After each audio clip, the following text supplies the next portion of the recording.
Në këtë pjesë të letrës që Pali ja drejton besimtarëve në kishën e Korintit, janë 3 të vërteta bazë të ungjillit.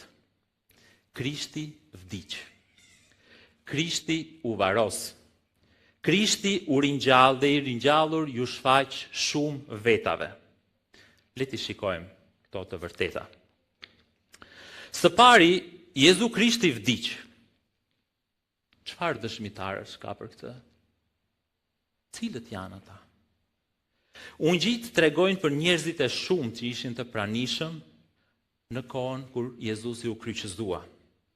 Midis tyre ishin ushtarët romak, ishin centurionët, ishin krerët e judenjve, armiqtë e Jezusit, po edhe miqtë e tij. Mateu thot, ishin aty shumë gra që e vërenin nga larg, e kishin ndjekur Jezusin që nga Galileja.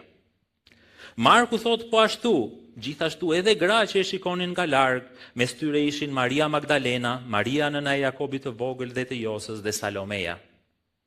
Dhe kishte edhe shumë të tjera që ishin gjitur bashkë me të në Jeruzalem.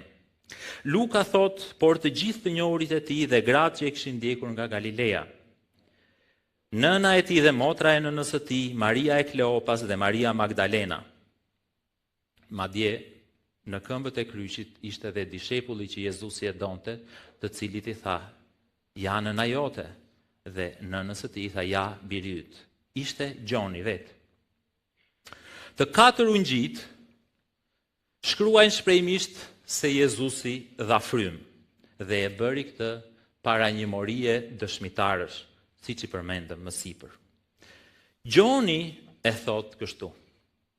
Por Jezusi mori uthullën dhe tha, u krye, dhe duke ulur kryet dha frymën.